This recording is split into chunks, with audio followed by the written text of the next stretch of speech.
Hello, my friends, and welcome back to the Lost Art Project Veterans Voices.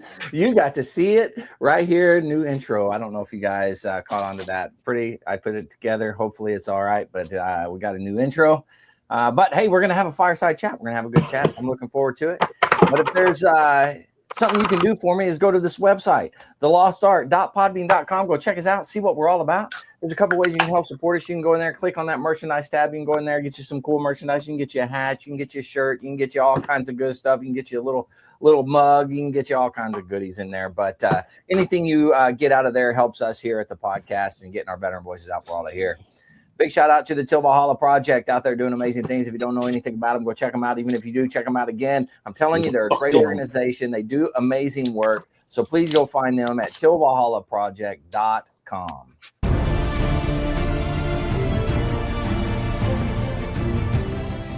Are you a Marine veteran?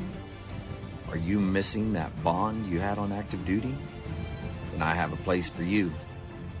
Join the only congressionally chartered Marine Corps Veteran Service Organization, the Marine Corps League.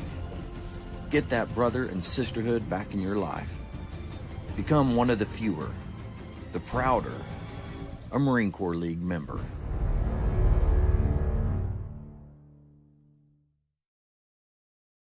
All right. We are back, man. We got everybody here. I'm excited, man. We got Jim coming back. Jim, how you doing? Okay, thank you. Glad to be back. That's awesome. I like your hat there, by the way. Oh, thank you. There. Yeah, that's a good hat. And if you haven't heard Jim's story, man, you need to go hear it. You got to go back, check it out. He tells a great story.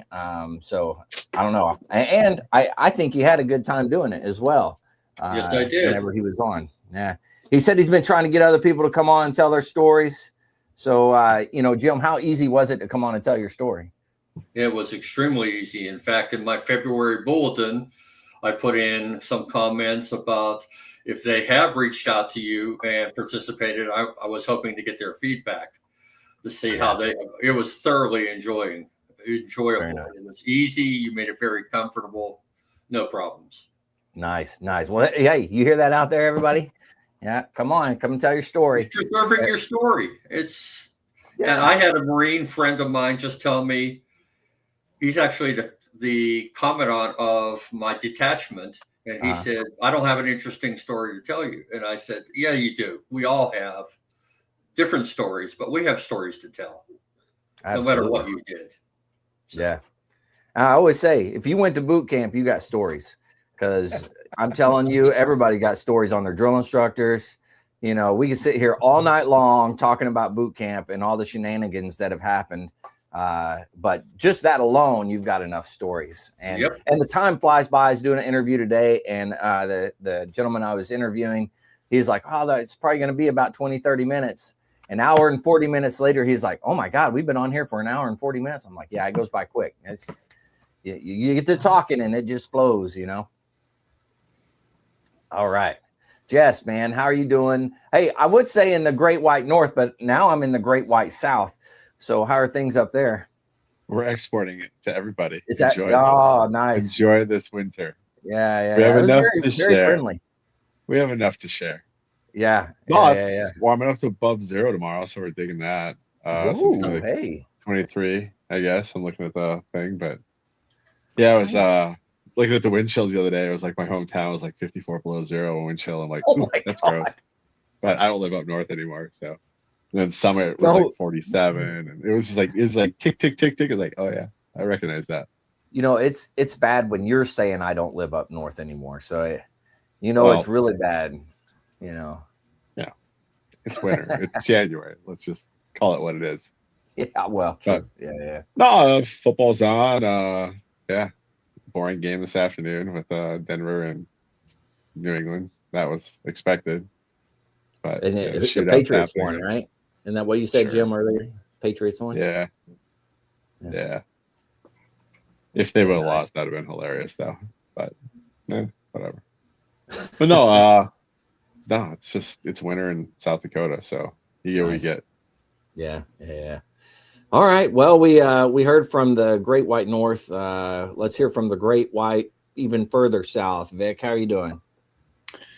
So all my Midwestern friends there, your storm is acting all drunk in my backyard, and I'm gonna need you to come get it.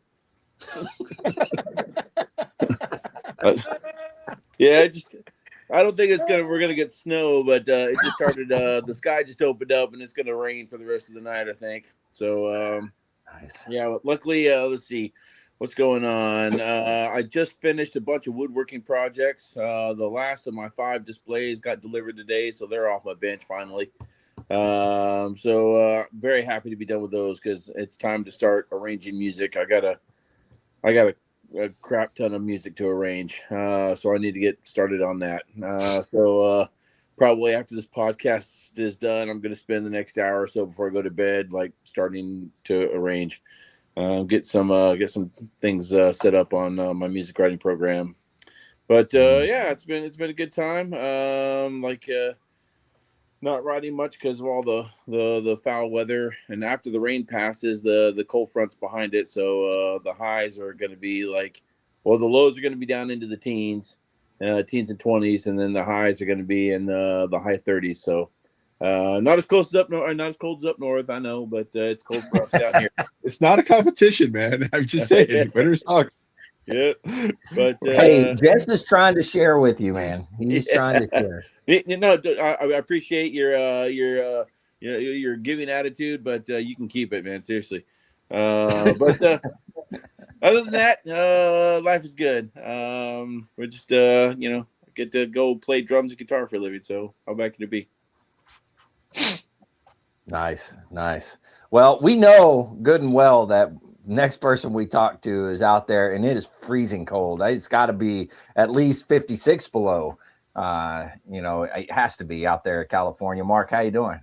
I'm doing outstanding. Yeah, it dropped down. I went to the gym this morning and walked outside. It's like 39 degrees. Like, dang, what the heck? And then, so bad, it only got to about 72 today. It's like, what? Man, this global, this climate change, just I can't understand it. Can't understand. It's horrible. It's horrible out here. How are you making it, man? I don't know. I don't know. You see, I got a little jacket on right now. Oh my gosh. Even having to pull the jackets out, man. Yeah, it's rough out there. Once the sun is bright and sunny, but once that sun goes down, it gets cold out here. Yeah. You got some long johns that you can put on. I haven't went that far yet. No. Okay. Well, I haven't visited Iowa for a while in the winter, so I bet you it's a little different there. Why would you visit Iowa in the winter? I'm sure that's where I have a nephew. He's leaving Iowa tomorrow morning and heading out west for a little warmth. So he's going to come visit me on Thursday. Nice. Got a visitor, man. I don't know. He probably won't be able to handle the weather out there. I mean, hopefully he'll be all right. I'm sure he will. Oh man. Well, we had Jim on a couple weeks back. We had some good discussions, I think, and you're back again, Jim. We're going to talk some more. What do we have in store for us tonight, Jim? We're going to talk about having plans for when we die, so that we don't leave our significant other out in the cold as far as not knowing what the heck to do. And I've seen far too many veterans, including some very, very close friends that I've helped bury in the last 2 or 3 years, who actually listened to my presentation, and yet their spouse had no idea what to do, panicked, and was calling me. And so we had to help. In all these cases, it was a woman's spouse, so helping her through the difficulty, and what records to get, what you need. In fact, in one case, we helped her get the coroner's results changed, which can only be done by the spouse. Was actually able to go in, talk, and get it changed, which got her the dependent indemnity compensation, which is that $1,600 plus dollars a spouse will get Right. if their significant other husband dies as a result of their injuries, illnesses, or they've lived at least 10 years. When we talked a couple of weeks ago, we talked about that 10-year rule and why legislation is so important for us to follow. And there's just countless examples of that. So tonight we're going to talk about some of the things. I started putting this program together in 2022. Okay. And it was called something different back then. But the Marine Corps League for Pennsylvania, State Marine Corps League, asked me to do a presentation for all the state officers. So I did that. We kept it to an hour. And then later on, they asked me if I would do it and have it filmed for the Marine Corps League, which we did. So it's on YouTube now for people who want to, use it. But I figured we'd talk about this because, and when I talk to elderly people and everything else, we think we're going to live forever. My neighbor across the street, Bob, 46 years old, just before Christmas last year, died sitting on his couch, had a massive heart attack. Wow. And left his young wife and 3 very young children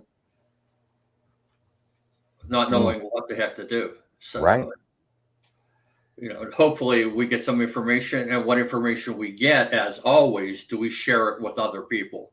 Because as I always say, there's strength in sharing information and learning from one another. All of you will have different things that you may or may not be able to add in tonight's discussion or any of the discussions we have on these podcasts. Yeah, so absolutely. That's what we'll be talking about.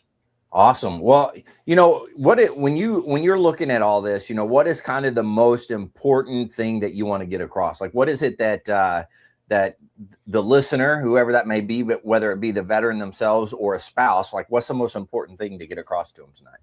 You need to have it organized and either in written format or some format that's readily accessible to the spouse. And if you have adult children, like both of my sons, I have a 54-year-old Navy son, and then I have a 46-year-old son. And they both know where the information is. It's in a file. It's about 4 inches thick, and it has everything in order for my wife, exactly what she needs. They know how to get into the safe. They know what to look for. I have 3 veteran friends. One happens to be a chapter service officer. So if there's any problems with my death, that they can help her. And I make sure I update it, because one of the people I had on that list died 2 years ago. So I had to put a different name on her. So just making sure that people know where it's at. One of my best friends, he served with the Walking Dead in Vietnam. Billy. He died 2 years ago, a little over 2 years ago. And Billy heard my story. I mean, we talked a lot. We were close friends. And when he died, his wife was in shock, first of all, because she lost her husband, but had no idea what to do. And so we helped her.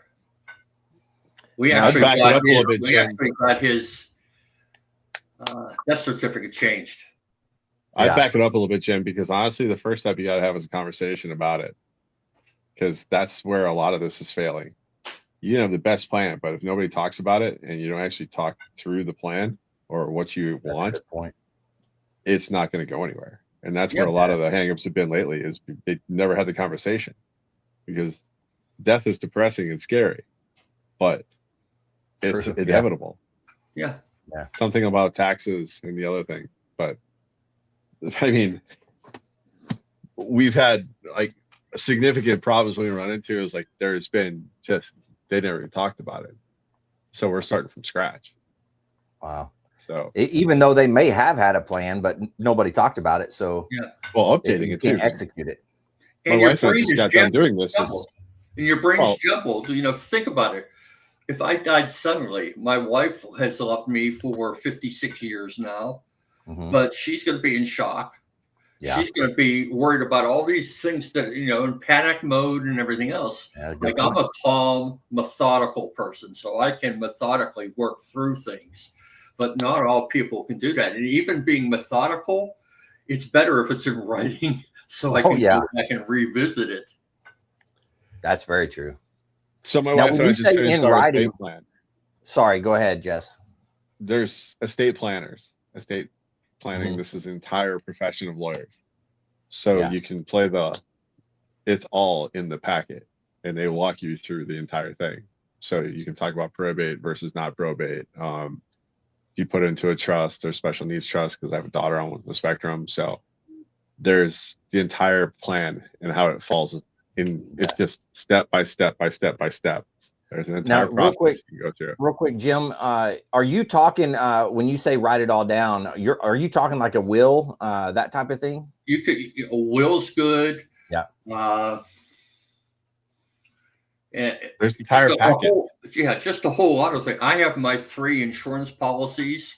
I have 3 different insurance policies, and all 3 of them I have in the very front of the packet. That has the telephone number to call. It has the ID. It has the actual things, forms that I signed and everything else, how much money would be coming, et cetera, et cetera. So she has all 3 of those are there. She doesn't have to go through my 4-drawer file cabinet and start searching for it. It's all in one manila envelope, or if it takes two, whatever. And then you have to revisit it periodically because some things change. And even with estate planning and visiting the funeral homes, because they're very helpful too, if they're good, helping you if you're a veteran, but it's still good to have other bits of information, Social Security number. You need to notify the Social Security company, or you're gonna get a bill due for overpayment of a deceased spouse. Did you notify the military, the VA? All these things. I mean, there's a methodical way of handling all that, and people need to be prepared. Even cell phone, by the way. What's that? That was like, even cell phones. My old man, his cell phone plan, we had to send a no shit original death certificate to Verizon. He was like, no kidding. It's a contract. Wow. I wouldn't have thought about that. That's wild. Yeah, we went through this. It's interesting how many death certificates you're going to need. Banks, insurance policies. I think we printed off. I think we had 10 of them, and they're all certified, so they got to come from the records office. But there's just a million things you just didn't think about. Yeah, so I mapped that out even as far as the key people for most of us to call and why you need to call them. And if you don't want to have people call you, how to take care of that as well. So there's a whole lot of things, even beyond the DD-214, your real estate deed and all those things. By the way, my real estate, we own our home, and my DD-214 is filed with Chester County, and they have a copy of it. They have the original. They give you copies of it, so you can have your own copy. But if you misplace it, there's one right there. Yeah. And it's just smart planning, because again, people, especially when you have children, even adult children, my sons, years ago, I told them, like, when I died, I wanted to be turned into a block and thrown into the ocean. And they said, how are we going to visit you? And I said, rent scuba gear. But they were appalled, because you could become part of the coral reef. We can turn you into necklaces now. We can turn you into anything you want. I mean, the cost of an urn for both my wife and I are going to be cremated and buried at the Washington Crossing National Cemetery. Oh, okay. So even the planning for that takes time. What kind of funeral do you want? I want something similar to a wake, where people celebrate. Some people say a celebration of life. The hell with this stuff. Mourning me, I'm dead. I told my sons, because they can't think of my wife marrying someone. I told her, I already told them. I said, let your mom mourn for about 6 months and then let her go out and get laid. I'm dead. God forbid. She should be able to live her life. She loved me. I'm dead. Yeah, you're 100% right. Whatever you want to have done. Do you want to be? You could be now a natural bury. They now have plans where you can be basically laid in a sheet and put into the ground like the old burials used to be, which going back more to the ecological ways of dying and burials. Or you can have extravagant you could be buried in a car, if you have a private lot, all those type of things. So what do you want to, how do you want to die? What kind of service? I want the 60s and 50s music playing. Nice. I want the Platters playing in the background. I want the Drifters, the Shirelles singing Soldier Boy, that type of music. Earth Angel. Yeah. All that type of stuff. I don't want a service mass. I don't want a clergy member there. I just want, if people want to talk, if my sons want to talk, that's fine. If they don't want to, because you only have a half hour at a VA National Cemetery to go through the whole litany of things, including taps and all those things. So, it has to be organized. Yeah. So that's very true. One of the things we learned about the VL when we're working with the Veterans Legacy Memorial is you can do your pre-needs right now. So I filled out my pre-needs for the Veteran Cemetery, and it took about a day to get authorized. And then they send you it, and it's like, you got your plot, which a lot of vets aren't doing right away because they're like, they pass on. And then they start thinking about, then the family's trying to figure out where they're going to get a plot. And we've seen some we've seen some horror stories out here where there's a kid that we didn't even know existed. He committed suicide down at the university. And the local town sold him like the gold plated plot, the stone. The funeral home explained how the family's going to get the SGLI. So they basically ratted this kid and this family up to the tune of about 15 to 20K. And then we were coming in on the other end of it, and we're talking about going to war with them because we're going to try and start pulling licenses, because we make urns, we make caskets, and we got a free veteran cemetery, and they basically just ran this family out for about 20K.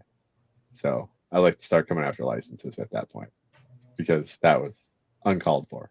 Wow. Yeah, no kidding. Yeah. Now at a national advantage, cemetery, that cost is zero. Nil. Yeah, it's you zero. have to pay for the transfer of the casket or the remains to the site and everything else, and what type of urn do you want, and that type of things. But there's most of the other things, like if my wife dies before me, the little stone there will have her name on the plaque, and then she's in the front. Once I die, they flip the plaque around, and my name's on the front, and her name is on the other side of it. Yeah. Interesting. Okay. If I die first, then I'm there, and then when she dies, she goes on the back side of the little plaque that you have. The flags and all those type of things. But we also got a bunch of retired guys here that make urns and caskets at a wood shop, and it's called Veterans Honor and Interment. So they're free. Yeah, they're a bunch of old guys that just like to work with wood. So where's that out of? Sioux Falls. Is it really? Hey, you guys get them on here sometime. They're great guys. They're hilarious too. And then the VFW and the American Legion Auxiliaries, they do the liners for the caskets too, but they're free to the veteran service officers in the counties. So the reality is, it's its own little thing, but it's pretty interesting watching these guys work. And they got a donated wood. I mean, it's cherry, it's maple, you name it. Vic, I guess you like to work with wood. There's a lot of guys who love to do this, but making urns, they get the dimensions for the columbariums, and then they just make them. So, and some of the other things. Have you created a bucket list for living? Do you have things that you still want to do while you're alive? Is there places you want to go to? Is there things that you want to do with your life? Those type of things. Have you left letters? I have a letter for each of my 2 grandsons, my granddaughter, the things that they will get. I have one for my wife that'll talk a little bit more about the things she wanted to know while I was alive that I wouldn't tell her if she was interested. So I have that, and all those type of letters. I wrote one to the Minnesota Vikings. Just let me down one more time. Okay, that's all I'm asking. The password. Here's another one. The passwords. Oh my gosh, yeah. This is my book with my passwords in it. And there must be about 10 pages with all the different passwords on it. I can't keep up with my passwords. She knows how to get into my TIA craft, Social Security, all those things. It's written right down there for her, everything that she needs to know. Do you have a special prayer or poem that you want said at your service? Do you want songs? Do you want to I don't want a service. I don't want clergy involved whatsoever. What funeral home do you want to use? Have you made an agreement with that? Have you talked about it? Because that's still going to cost some money, especially if you're, for your spouse and everything else. What do you want inscribed on your headstone?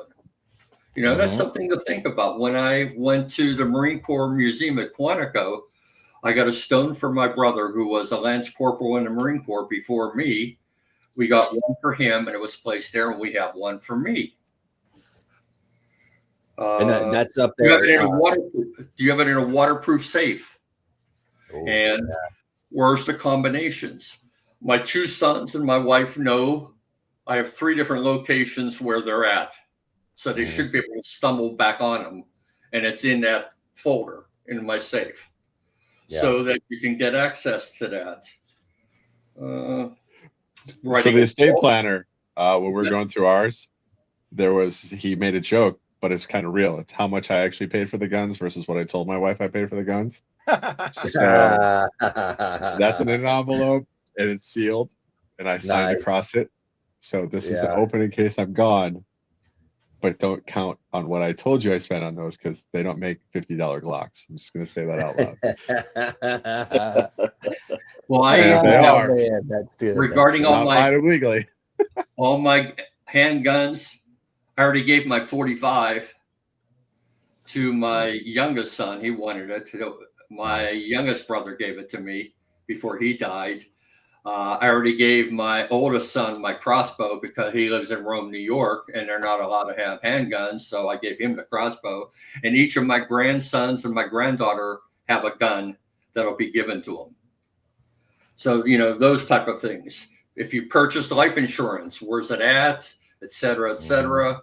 If you don't have any, you should. My dad, I was actually an insurance agent at the time. I sold weekly premiums. He really shouldn't have had an insurance policy because he was diabetic. He had extremely high blood pressure. I wrote him a policy. He canceled it. My wife and my mom ended up with nothing. She had to immediately go to work because my dad didn't leave her with 1 cent. Nothing. All right, I'm going to kind of come back on that one right now. Okay, because this is a long conversation. This is an hour. I'm going to save you from my weekend. Get a financial planner who actually is a financial planner, because I was getting ready to buy a 20-year policy this weekend, and he's like, stop it. It does not make sense for you to do this. The premiums are actually going to balloon up to the point where it's cost prohibitive at a certain point. Figure out where you're sitting with your financial plan before you start buying life insurance. Yep. Because that is something a lot of guys are doing. Is they're not talking financial plans. They're talking, I'm going to buy an insurance policy, and that's going to be like the death lottery.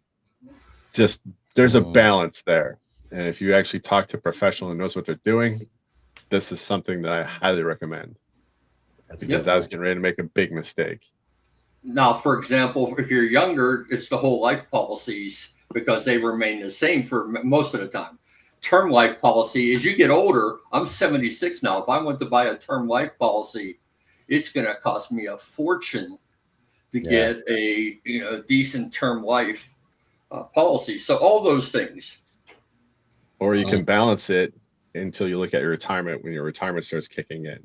So that's where there's a lot you have to do that earlier. You can't do that late in life. That becomes much more difficult. Yeah. but making certified sure financial planners. Yeah. Talk to them. Make sure when you go to the hospital, if you have a disability, you have everything on there that you have. Every time I had something added, I made sure that it was recorded in my medical records.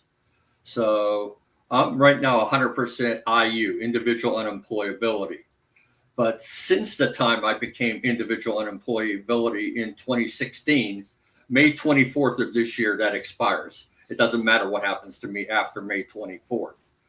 How I die, I could get hit by a bus and my wife would get her her DIC. But all those things I had, hypertension, diabetes type 2, the fact that I've used a CPAP for 12 years, I'm obese, all those type of things, all connected with Agent Orange, coronary artery disease. Those have all been added. So in case I had died from one of those things, they're included. And again, I think it's important to have some veteran friends or other friends that you have who you trust to help your wife or your spouse through those difficult times. It's really reassuring to have someone who knows you help them through that. Your DD 214, as I said before, all those records. If you're a member of a veterans organization, who to contact. My wife knows who to contact. If I want to be buried with or cremated and have a ceremony, with I want Marines at my funeral. I mean, at my burial. That's just simply my preference. You can have whoever you want, but let's see. And asking for active duty personnel or I guess reservist, active duty, whatever, to come in and do it, or do you want like the Marine Corps Leaguers, or do you want something of that nature that come out? Who exactly do you want to have do that? Yeah. Do you have a copy of the veteran's service record? Do you have the veteran's VA claim number? Because you only have X amount of time to notify them. Your social security number, GI insurance, if any, marriage certificate, copy of the death certificate. I really recommend that you have several of those because they go quickly. Especially if you're having to send them off to your cell service, things like that. You can have pre-burial certification determination if you wish through the VA. I have my number. Now, they don't guarantee you a plot at the National Cemetery. They're not going to say you're going to have this plot. It just depends on when you die and everything else. But my wife and I both filed for, you don't have to do this. The funeral homes can do a lot of that for you, but we already have it done.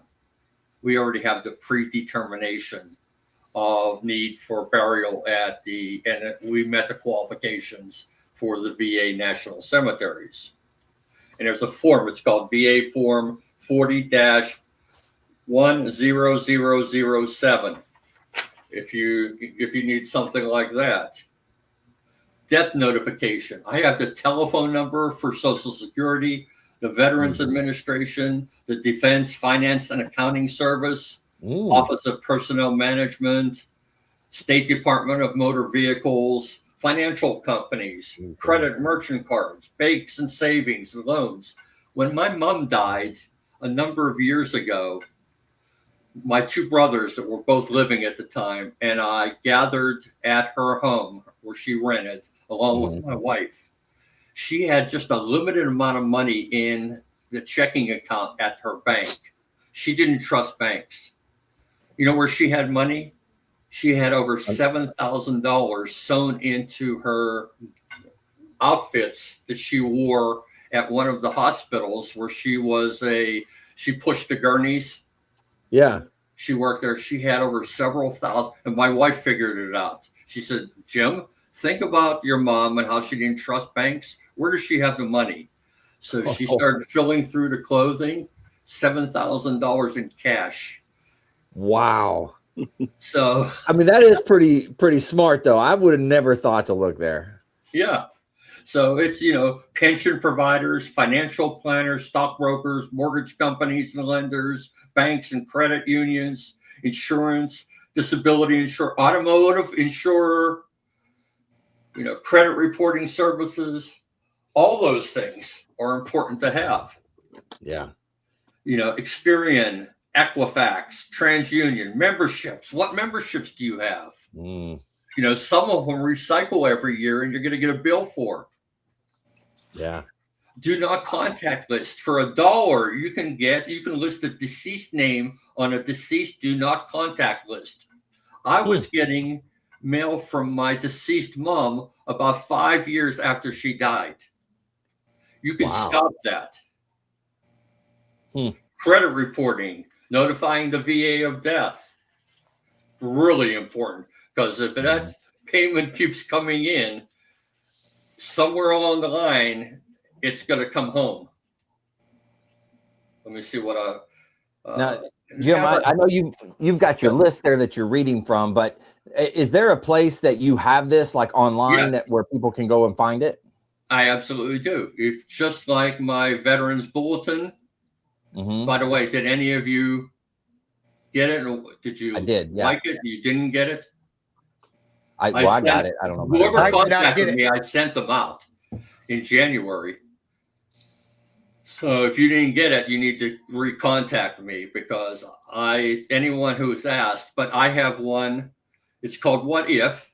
Basically what I'm glancing, I'm not reading because there's too much here. There's about 12 pages, I think. But anyway, I'll send it to you. So they just reach out through the email, right? At Julinski705@gmail.com. Again, if you're not a member of the bulletin, which is free. And just like our program we're involved with today, there's 2 other programs out there as well that you can get involved with. Let's see here. Look at your end of life wishes. How do you want to die? Do you want extra measures taken to save your life if needed? I don't. I don't need to be intubated. I don't need someone cracking my chest open if I'm dead, and all those things.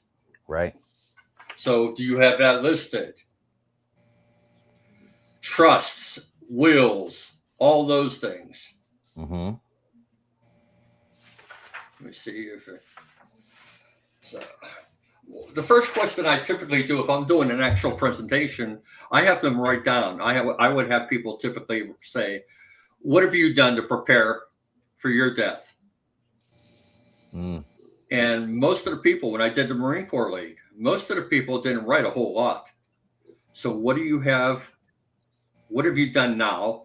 What will you do after we're done talking? And if you can send me the your request, I'll send you more information.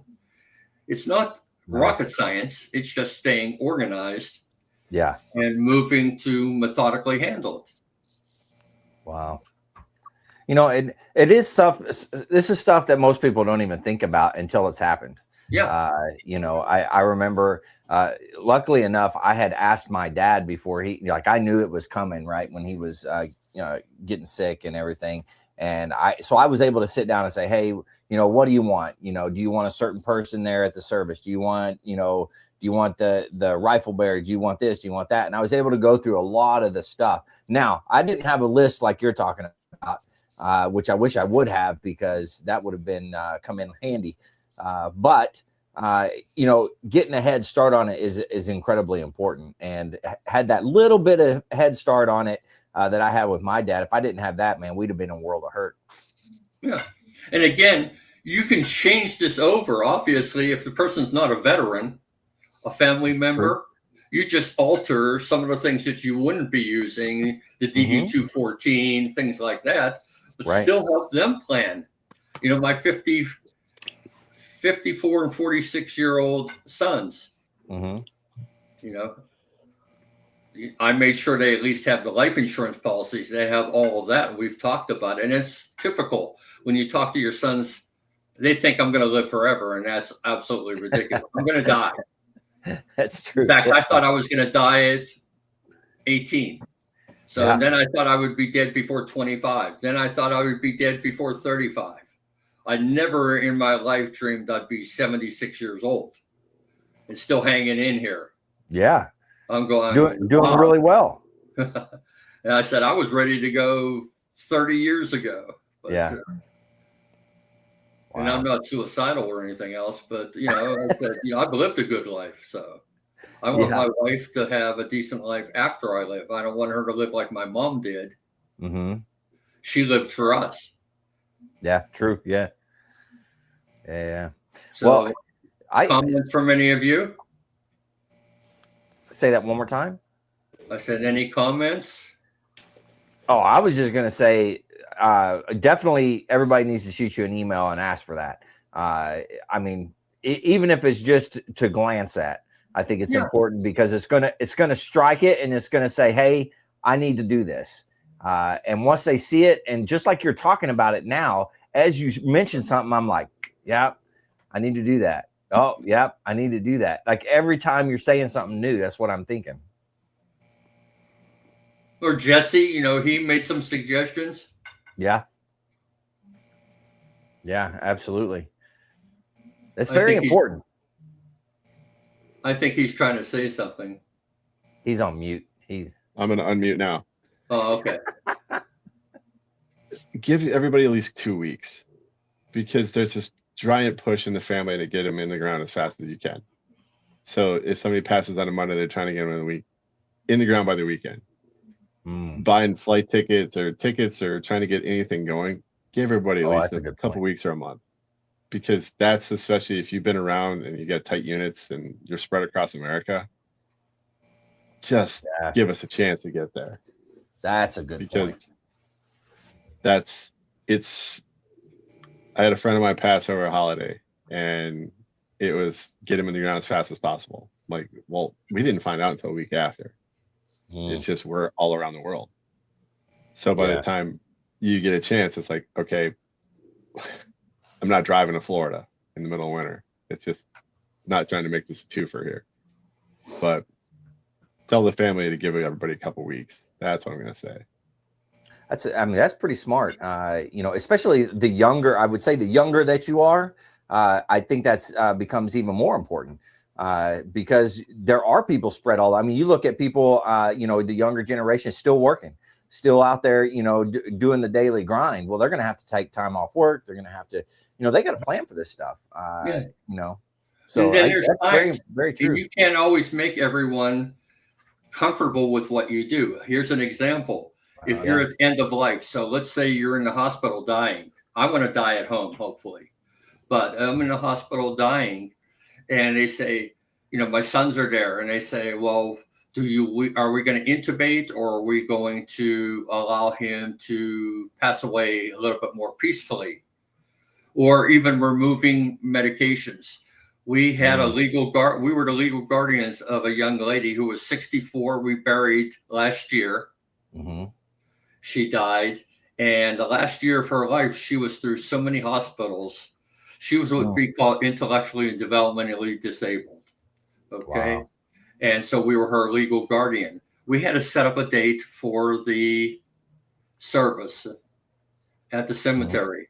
One of my sons wasn't happy with the day we selected, but we were trying to allow not only for my sons to come if they wanted to, which they did, but also for the people who lived in the home where she resided. Because she didn't live with us. We were just her guardians, and we saw her frequently. So trying to arrange that. Or if the person's dying and then you have disagreement between the spouse and the children, adult children many times, saying, well, we don't want that. We think you should intubate him. We think you should try to keep him alive forever. And it may not be what the person, I always tell people, you have your life to live. I have my life to live. I want to choose, if I can, how I die. Not having anyone else choose how I want to die. Yeah. Does that make sense? And that's absolutely tough to people. Yeah. And these are all, tough conversations for a lot of folks, but it's a conversation that needs to be had. It's a conversation, like, the individuals need to sit down and decide and figure out what is the plan, even though it may be a tough conversation. And the earlier you do it, the better. And then all you got to do is just update it as time goes on. Yeah. And like Jesse said, you can plan better for things that are going to be cheaper many times when you do it earlier in life than when you get older in life. Yeah. Yeah. Very true. Wow. Man, that's a lot of food for thought tonight. Holy moly. That's awesome. Yeah, we just got done doing this. So you got the estate plan put together. That's good. You have to go visit it every 5 years. We also live in a very trust-centric state. So this is where the world's money comes to. So my little trust is very, very simple compared to the multi-billion-dollar trusts that come here from everywhere else. But I'm sure. we're kind of trust-centric here. Man. But I mean, the estate planners, I'm looking at some of the books on Amazon. I was like, I'm dead. Now it's your problem. That's one of the books you can buy. I'm dead and I'm still telling you what to do. That's another book they're $10. Oh yeah. It just checks the boxes. The funeral homes have lots of information. If they're good funeral homes, they have a lot of things that cover a multitude of things you need to have. You could stop funeral buying. Homes are also a business too. So yeah. Like I said, there's a lot of things out there that just aren't covered in funeral homes because it's not conducive to their business models. So I like to say approach that with a certain distrust. Well, I'm assuming, and you guys can correct me if I'm wrong, because I don't know this, not dealt with a lot of funeral homes. I don't know. But I'm assuming that they're like funeral homes have a reputation, right? Or an online reputation, if you will, if they've been bad or they've messed people up. I would assume that would be out there, and to do a little research ahead of time is probably research is good. Research is always good. But if you buy a policy, or if you buy, like my stepdad bought his when he retired from the Secret Service, and over the years between when he retired and when he actually passed, that place kind of took a dive. So it was not great. We had a great contract, but they kind of forgot him a few places when it was kind of awkward. Like, where's Gene? Oh, his ashes were, he's still on the stage. We got to go get him. Oh no. Because that was just, there's little things like that. I mean, some are better than others. There's also out here, especially in the Midwest, where there's a funeral home. You try and have one in a town. Sometimes you kind of get what you get. And for a while there, the best place to score meth was the same place that was burying everybody's grandma. Oh no. Or there's been horror stories where they've been selling the bones to a company. I've heard that. Yeah. They're selling your body to somewhere. Your cadaver. Just be aware. I saw, and I don't know how true it is, but it was on social media, so there's no telling if it was true or not. But there was a mom that took her son to a museum, and it had like a skeleton type of thing, or I can't remember exactly what it was, but a former person that was there, and there was something that person had that she recognized, and she was like, "Hold on a second, that's my dad. He's supposed to have been cremated or whatever." And so throughout the thing, eventually it came out that that person was sold, and it was black market type stuff. But I don't think the museum that had him knew that necessarily. But it was very weird. Like I said, I don't know if it's true or not. Could have just been some stupid story that I saw, but I have no idea. There are, if there's something weird, it probably happened somewhere sometime. Yeah. To someone. Usually in Georgia. Usually in Georgia. We just point that right at Georgia. That's the next place my wife wants to go visit. Nice. Man, that's She awesome. said it was so beautiful when she went down there years ago. Really? Mike's out in Georgia, isn't he? I know. That's why I said it. Yeah. He's not here, so I could take my shots when I can. You can pick on him right now. He's not here to defend himself, so Shot over. Shout out. Don't worry, he'll watch. Actually, he doesn't even watch our podcast, so it's all good. No, but I mean, what you're saying is exactly right. But at the same time, it's frustrating as hell because you got to have the conversation, and then there's also the plan, and somebody's like, well, I think I'm going to do it this way instead, which just shoves that thing right off the rails. Oh, So, yeah. I'd also recommend you write your own bit. That's a good thing. Yep, that's it. Absolutely. AJ and I were talking about during my time, but I'm like, I can't tell you how many times I hear about Lance Colonels in the Marines. I think he was a Lance Colonel. I mean, it's just a reoccurring theme. They'll just make shit up. And some of these obits are just so like, who wrote this, man? I'll tell you one thing. If you now, I'm the older Chat GPT generation, right? I like the Chat GPT. Other people like all the other AI stuff, but Chat GPT will do really good, man. You put all your information in there, and it'll come up with an obituary that's like superstar. It'll make it. You know what? Even the stuff that we have, for example, my walls are filled with plaques and certificates of merit, and from when I taught at Penn State, or when I had my own company, or from the Marine Corps, or from my tours in Vietnam, or from my fighting for legislation. You know, they have to decide who wants anything, if they want any of it, or just to burn it all. There's a picture on my wall, though. You probably can't see. It's right here. It's one that my son did in charcoal of me in Vietnam at Quai Son. Oh, wow. And he redid it on a wall. And it's approximately, I want to say, 3 feet high by 6 foot wide. Holy cow. And we're going to donate it to a veterans. Like a veteran home or something? Yeah, like a museum or veterans museum that we visited. So, and then my wife has all the letters I ever wrote her, where are they going to go, and stuff like that. So, things that you have to think about. Absolutely. I will say that for at least Marines and, anybody that was attached to Marines, right? The Marine Corps History Division does accept pretty much anything.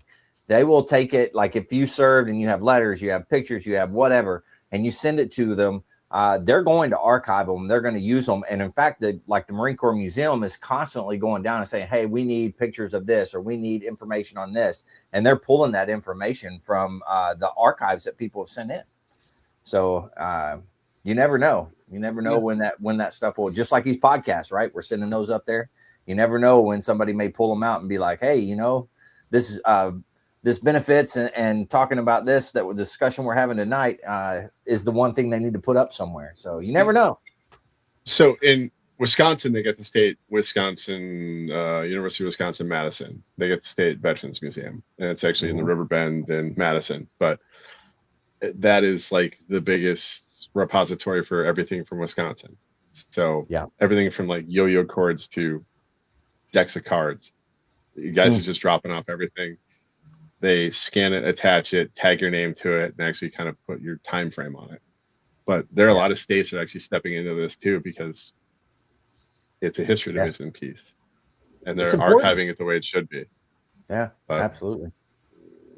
But I'm going to ask that if you really, really, really want your stuff to be taken care of, don't drop it off at a VFW or Legion, because it gets put in boxes and it's not the best place. Just going to say that.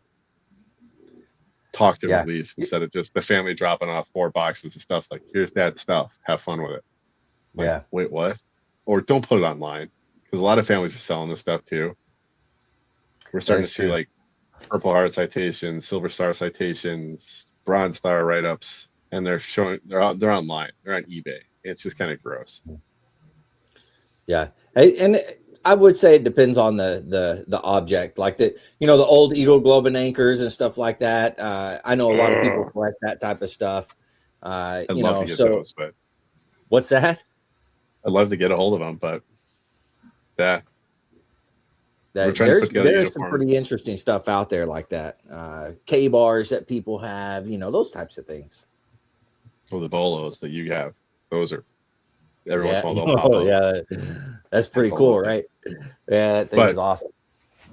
Yeah, I mean, we're getting uniforms donated all the time. We have we got one hanging on the wall, and it's 3rd Infantry Division from World War I, when they put the Rock of the Marne. When they put the rock on the Marne, actually, it's nuts. But you try and save it as best you can, but it's still fabric. Yeah. Yeah, but uniforms, they're hard to maintain, hard to save, and everybody becomes a uniform expert when they walk through. I'm like, that's cool. Oh, you know what? For anybody out there, if you have uniforms and you're like, I don't know what to do with these uniforms, there is a guy down in Florida, if I'm not mistaken. Oh man, what was that dude's name? The Dover Detail, the project. That's it. Yeah. The Dover Detail. He takes the uniforms and puts them together and everything for to put with the family members that passed away or whatever. Oh. So if you want to donate uniforms, that's a fantastic place to donate uniforms. And accessories, because I have a box of stuff I'm getting ready to send. Absolutely. We're actually putting together a box, just ship it to Florida, because our guy's like, I don't know what to do with this stuff. I'm like, well, let's put a box together and send it. And my wife's really happy about that. You know? And he does incredible work, you know, sending that stuff out and getting it. And he does almost overnight type of stuff, you know, maybe not that fast, but it's pretty quick that he can get stuff out to people, you know. And he's a great individual. I mean, we've had him on before. But yeah, the Dover Detail. I don't have the website or anything in front of me, but the Dover Detail. Well, tomorrow, as I mentioned to you, that I'll be involved in a podcast, and it's with, his name is Michael Archer, and he was at Quezon. He wrote a book called A Patch of Ground, Quezon, and he was there 68 the same time I was. So I'll be involved in that podcast with him. It's on the Veterans Broadcast Club in Pennsylvania. Nice. Just, you know, VBC. It starts at 7:30. I think it's from 7:30 p.m. Eastern Standard Time until 9. And he's going to talk about his book and about his time in Quezon in 68 during the 70, you know, we had the 77-day siege there at that time. So, you know, it's good to share information. This way we know what's happening. And if people are interested, they're interested. If they're not, they're not. That's okay. Yeah, absolutely. The doverdetail.org is the website, but you can go there and get the information on where to send it and those types of things. Sorry, I was since I talked about it, I figured I'd look it up real quick. But anyways, individuals down there are doing some fantastic things. And if you can send your uniforms, like anything like that, you don't want it anymore, that individual down there, he'll take them for sure and put them to good use. So anyways, the doverdetail.org for everybody out there. Oh man. Well, Jim, I always enjoy you coming on here. I have a good time with you. Thank you. So Vic, you've been quiet. He's trying to catch up on his sleep over there, I think. You know? Yeah. I'm taking it all in. I've been considering for the last couple of years of putting together some type of 3-ring binder for my wife, and this just kind of nails it home. Apparently, it may turn into a 4-inch stack of paper. I'm not sure. But it's something I've been thinking about doing. We do have a financial planner, and we've talked to each other about what we want and what we don't want. So it's we just need to put it down on paper, and I need to collect all the stuff that you were talking. I mean, some of the stuff is obvious, you know, all the insurance policies and all the passwords to all the stuff, you know, but like some the indemnity thing, I didn't even know about that, you know. So there's stuff that I need to put together, and Jess, I think I might get one of those books off Amazon. The other thing I'm scared about is my in-laws have a 180-acre farm, and my wife is an only surviving child, so it's coming to us, and I'm trying to talk mom and dad in. You know, they're in their 80s now, so it's tough because they grew up in a generation where they don't talk about things, you know. So trying to get them to talk about the farm and what are we going to do with it, and it's scary because the last thing the farm is a century farm. It's been in the family for over 100 years, for like 106 years, 107 years now, and it's coming to us. And I don't want to have to break up the farm to pay for the death gratuity tax. So I'm trying to figure out, how do I talk mom and dad into, you know, putting it into a trust, you know, and dad just doesn't want to talk about it. So it's we're going through that right now. So wow, that's a tough bean to crack. Yeah. Well, you're talking legacy stuff for, you know, when it's That's legacy, really you're tough. attached to it, right? Yeah. No matter what, you want to hold on to it. And so it's tough. That's a tough conversation, man. Yeah, I mean, and neither one of us are farmers, so it's not like we're going to move back to the farm and take over farming it. So it's the best I can think of is like renting the farm out to corporate farmers and the land, and I don't even know about that yet, but there's so many things. But one of my good friends from college, he's basically a farmer's banker. He's the CEO of a bank that's in the middle of farm country in Nebraska, or I'm sorry, in Kansas. So I'm like, dude, I'm going to be leaning heavily on you. He's like, don't worry, man, I got you. So I at least I know somebody that knows kind of what to do about it, but I'm like, just trying to get mom and dad to talk about it is tough. So There's also CRP, crop rotation programs. And I think that's one of those things that's really interesting, especially in Iowa, is they put it back to nature. And that's something that a lot of smaller farms are looking at up here too. Okay. Wow. Then you can actually start throwing like beehives on it and stuff like that, because the beehives are getting nuked by agrochem. So there's a lot of different things you could do, especially if you don't want to deal with leases and interesting things. You can put it in some type of a natural program. That's interesting. We did a lot of before I left the Marines. Actually, one of the jobs I had was we were barbed wire fencing, and there was a lot of ducks unlimited and just all these sloughs that had to get like fenced, and we're doing boundary markers for them. So you want to get strong fast, fence through a slough in the middle of August before you get for boot camp. Your immune system gets really hard too. But there's a lot of things you can do that just don't they're atypical of farm operations. So different options. But I don't know, something to think about, especially in Iowa, because every agribull inch is getting nailed down with corn at this point. So yeah, I don't know. And there's a pre-Civil War farmhouse on the property, and a barn that's starting to do this thing. But like the center beam of the barn is like this big around.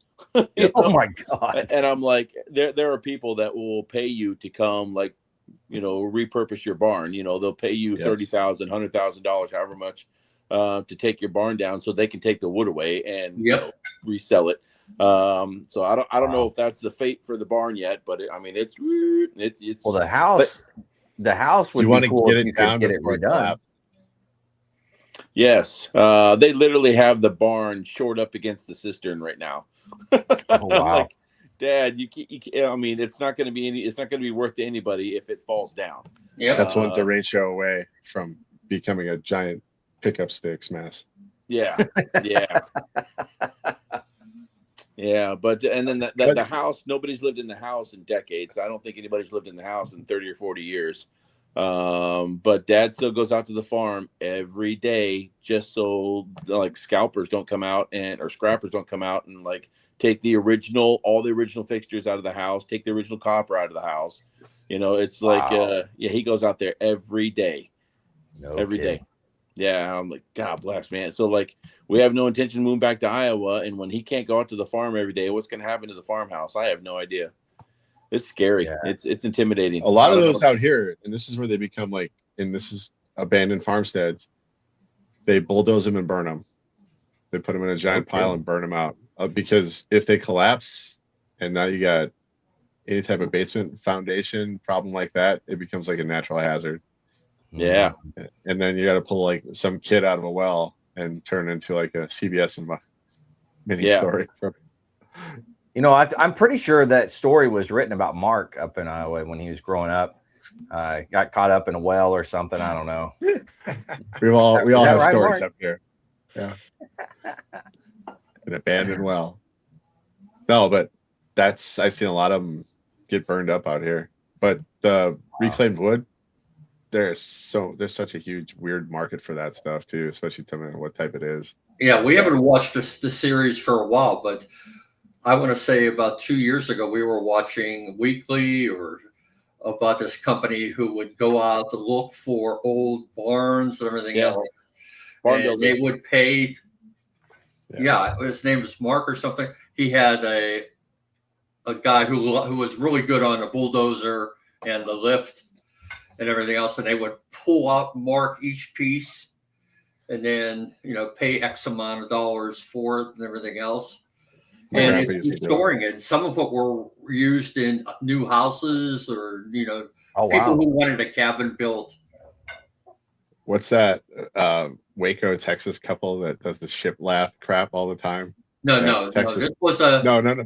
I know what you're saying, but there's like a whole like design element from reclaimed Oh, barns right. that they put this in all the new decorative houses.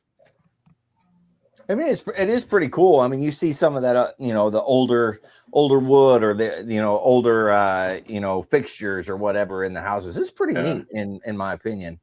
The house is beautiful. I mean, it's made out of 18-inch stone bricks, so all the window seals are 18 inches deep. I mean, it's crazy. It's crazy. Wow. As soon as you open the door, there's this giant staircase that goes upstairs. I mean, it's a beautiful house. I don't think it would take this old house to come in, and it's not inhabitable anymore. What part of Iowa is that, Vic? West Union, Iowa. Oh, West Northeast. Union? Yeah, northeast. Yeah, I know it. I'm right near there from West Union. You'd think maybe, at that house, one of the Amish communities probably take that and move it. If it's that old built like that, where it's all solid. Yeah. It's stone? It's stone, yeah. They're not picking shit Stone up. bricks, yeah. And I think I told you previously, like okay. Yeah. I think I mentioned previously, like a pig farm moved in next door. So it smells like pig shit all the time now. So nobody wants to move in there. Just put a motor on it and call it a castle, man. Just Game of Thrones. There you go. Call it Winterfell. Yeah, Winterfell. Defend against the White Walkers in Illinois.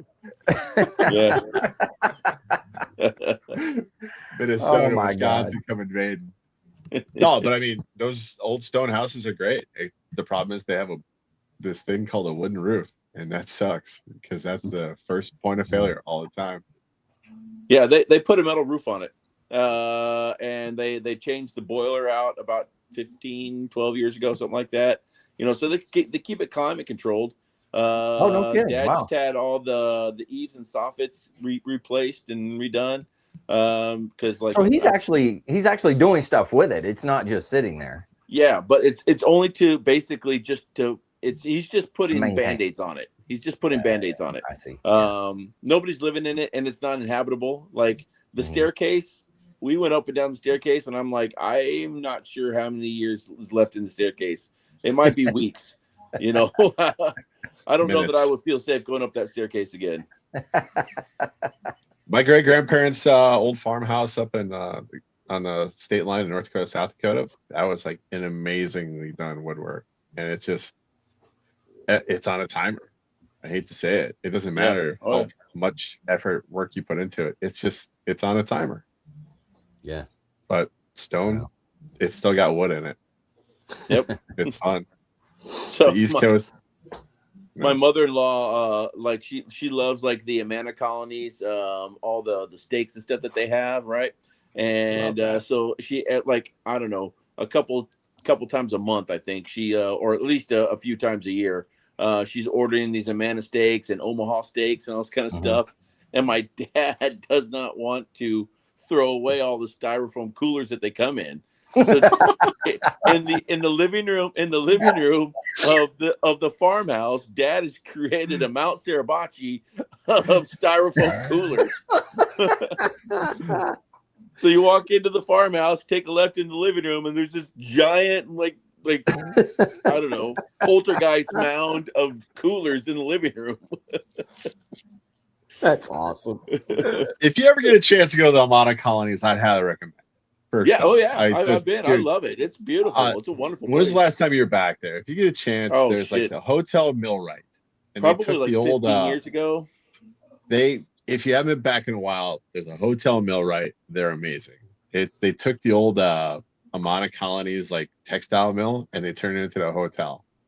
Oh wow! And every room is its own little thing. You go spend a weekend there, pretend you like dandelion wine because it tastes like piss. I don't know. They are so proud of it. You Like, said pretend like you like it. this is really gross, but I know you guys are really into it. But the butcher shops there are amazing. I mean, it's just a bounce around. They got a really good bar restaurant across the street from it, but the Mana colonies are something else. And I like, very cool. Spend a weekend there. It's a great little anniversary getaway, and especially in the summer, they do like just down the road from Field of Dreams. So we watch Field of Dreams on the side of the hotel that we're staying in. Is like filmed just down the road from it. So it's fun. That's if cool. you haven't been to the Mana colony. You know, I love that they brought the major league teams in to play once a year there. Next year they're only going to have one major league team, and then the Twins, and that's the best farm team in baseball. So, well, gentlemen, I have to be leaving. So, well, Jim, thanks again for coming on and doing this. For everybody out there, before you take off, Ulinski705@gmail.com. If you shoot that email to him, he'll be able to shoot you that list. But thanks for putting together a list, and then thanks for like making us think about it. That's awesome. Thanks, Jim. Always welcome. Glad to participate. Thank you, Jim. Absolutely. I just sent you an email a little while ago. Thank you. Appreciate you. You're welcome. You take care. All right, Semper Fi. Thank you, everyone. But shoot, I was going to say something. I don't remember what. Totally slipped my mind. Well, we can start wrapping it up. You guys got anything else you want to talk about here? No? I don't know, man. It's we've been talking about death all night long. Mark's been quiet all night. All right, what did you guys think of my intro? I loved it. I think you like it? Right between the head. It's a good upgrade. I missed it. I was getting something to drink when you were running it. Sorry. I think the rebrand works for everything because honestly, you hit it between the eyes when it comes to like it's a repository of information. Because yeah. You know what? ChatGPT is way smarter than me, and I just ask it questions, and it always compliments me, which I appreciate. You know, I put a question in, and it says, "That's a great question. Thanks for asking that question." You know, it takes a genius to ask a question like that. I don't know if your ChatGPT talks to you like that, but mine has to build me up my confidence. So the design part of that is what's fun. And we keep, all right, I'm not joking. We always get smacked around by the Marine Corps because they're like, you can't use the eagle of an anchor. Like, all right, what are we supposed to do? It's a Marine Corps league. I can't. But we threw it together, and one of our guys is really getting into it, and he threw together like our new logo, and I'm digging it. So it's like Mount Rushmore, eagle and anchor, and our detachment number. That's cool. He's like, he's just doing this. It's working now. Like, there's an eagle, an anchor. We just got rid of the globe. So come at us, copyright division. I don't even understand why they get so upset about it. You know, it's not like you're out there making tons of money off of this stuff, you know? I'm making tens of money. It's tens. Yeah, tens of money. Rolling in tens dimes. Of money. We're making dimes of money. That's what dimes of money, baby. We're giving it all away. So I mean, like, chill out, man. I don't know, man. You know, I guess it's a good thing to copyright that. You know, because you don't want the Army to try to steal it, right? You don't want that. And I understand it. But at the same time, like, we're talking the Marine Corps League. You know, you would think that little grace there would be nice, but whatever. Well, we put our stuff on Redbubble and got smacked around by that too. AI caught us on that too because we were like using the eagle and the anchor, and we're making like T-shirts and stickers to hand out at like air shows to the kids and stuff. And they're like, "I'm can't pretty do lucky. that." I haven't been challenged, we'll say, with that yet. So I'm sure it's coming. I'm sure I do something stupid, but. Speaking of, we've got some great products out there. If you go to the website, you can, go and get you something cool. In fact, there's a new Chesty Puller shirt out there. So I'm just saying. Did the family authorize it? Oh my God. If I must say so myself, it's pretty freaking cool. Yeah. Good night, Jesse Puller, wherever you are. That's exactly what it is. Love it. Yeah, you'll see it. You'll see the little logo thing. That's my special surprise at the end of the podcast tonight. So you don't feel like a boot until you're talking to your old man. It's like he'll just randomly drop and was like, "Yeah, Jesse Puller. He was my division commander." I'm like, asshole, man. He's like, that's funny. Like, hey, that's cool. Thank you. I'll just go grab my boots and go over the corner and like finger paint for a while or something. I don't know. Grab my boots and go in the corner. Finger paint. That's good. It's a shiny. But no, it's just yeah. Oh man. Well, we could start wrapping this up, man. You want to do your book report first? Ready to roll. All right. It is a history book, but it's also a science book, and it confused everybody when it came out. It's called Guns, Germs, and Steel by Jared Diamond, and it approaches history as a science. It explains how the development of the northern hemispheres was dominant over southern hemispheres because it was wider, and you had crops that worked across the latitudes instead of up and down. So why did northern hemispheres typically colonize southern hemispheres? Because we'd gone through development cycles faster than the southern hemispheres did. So the guns piece, we had technology from cities. The germs was a major determination. So smallpox and plague and everything else. And then it actually goes into talking about how domestication of animals from when you start thinking of southern hemisphere animals. So we're not riding elephants, African elephants, or lions or tigers or bears on my. So, and it talks about how domestication happened. But as a book, it kind of changes how we do things and how we think about things. So if you get a chance, it can be very tough read, but it's very interesting from a science aspect. And it also explains a lot of things. What's the name of it again? Guns, Germs, and Steel. And it was a Pulitzer Prize winning book. Guns, Germs, and Steel. Yep. You turn it sideways there because that's pretty thick book, man. It's average. Baby's got back, if you know what I'm saying. It's 400 pages. So it's 470 pages. It's not 100 pages, man. I can't hang, you know. That's a fucking pamphlet. Grow up. That's the same message Garcia time. Does that pictures? Yes. Andrew needs pictures. Yeah, does it have pictures? Here we go. It does have pictures. Okay, I can handle it if it has pictures. We're good. It's got 2 sections of pictures. 2 sections, man. Hey, okay. It goes through different aspects of. I'm digging it. Yeah. But all right, I can handle concepts you typically don't think of, like it starts asking questions and it starts writing them in. So melanation of skin, and then yes, it is a science book. It's not the rise and spread of food, farmer power, history's haves and have-nots, the farm and not to farm, the lethal gift of livestock. That's an interesting chapter right there. Necessity's mother, evolution, technology, kleptocracy, the evolution of government, religion. I'd highly recommend it.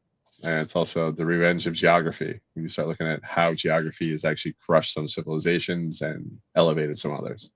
Yeah. So very cool. But why did the Asia and Europe colonize America, not the other way around?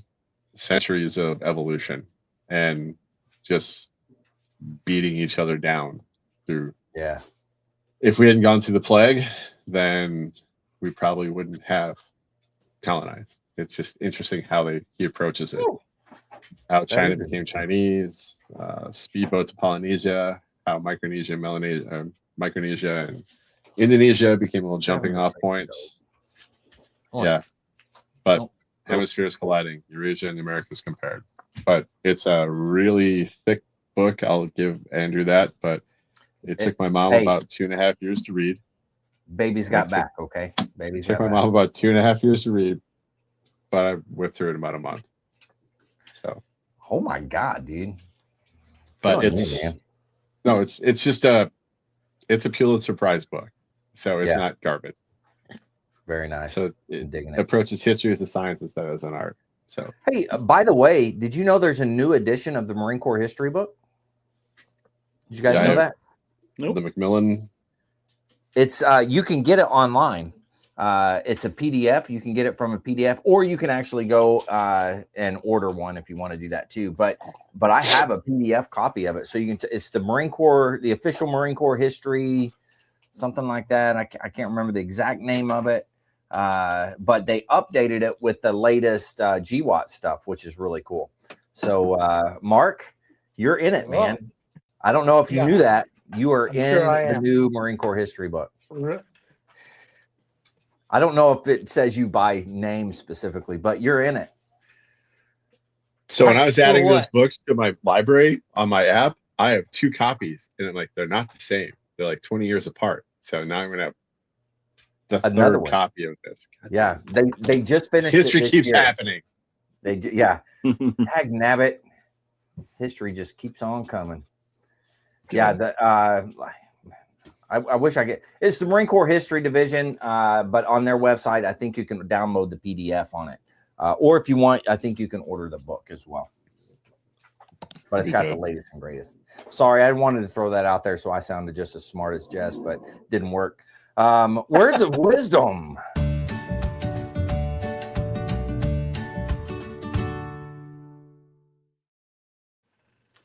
All right, Vic, what do you got for us, man? All right. If you're ever afraid to do something, remember that somebody once said in a meeting, let's make a movie with a tornado full of sharks.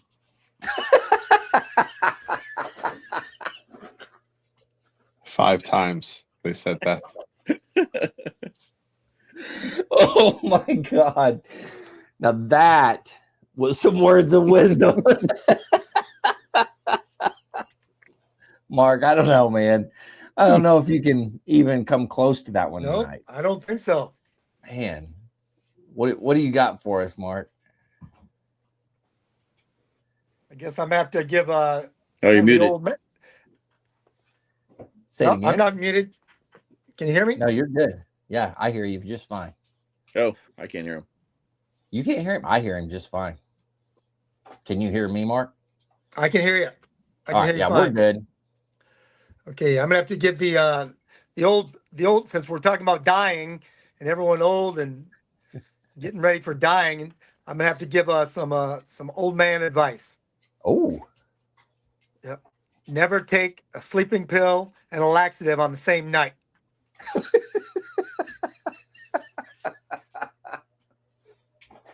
So true. So true. Yeah. Good advice. Good advice. Or at least wear a diaper, you know. I can't hear what he said, so all I hear is good advice. At least wear a diaper. That makes it even better. I can hear you, Vic. Gonna have to go watch the podcast so I can hear what he said. Oh, that's awesome. Hey guys, thank you guys for joining and doing this. I appreciate it. For everybody out there, don't forget, if you want some more information, you want maybe that list of stuff that Jim was talking about, you can always email him at ulinsky705@gmail.com, which you can see down below. So don't forget, shoot him an email. He also does the monthly edition that he pushes out. It's like a news update. So he'll push that out as well. So if you want that, let him know that as well in the email, and he'll be able to push that to you. But guys, thanks for coming on. Thanks for doing this. I love you guys. I don't care what Jim says about you. He's not here to defend himself. So I don't care what Jim says about you guys. I still love you. Okay. To all the listeners out there, if you're struggling, you need help, anything like that, don't forget that the VA does have some great resources. You can always dial 988 press option 1. You can always text 838-255 or go to veteranscrisisline.net, click on that chat icon. Any of those options will put you in contact with somebody that can help you out. But remember, one veteran life lost is one too many. I care about you. The crew cares about you. The entire veteran community cares about you. So please reach out for help. And if you're out there, you're not struggling, reach out to a buddy you serve with. Ask them how they're doing. If they need that helping hand, please give it to them. All right, fellas, one last time, thank you very much. You guys rock. To everybody out there, stay motivated. Change your socks.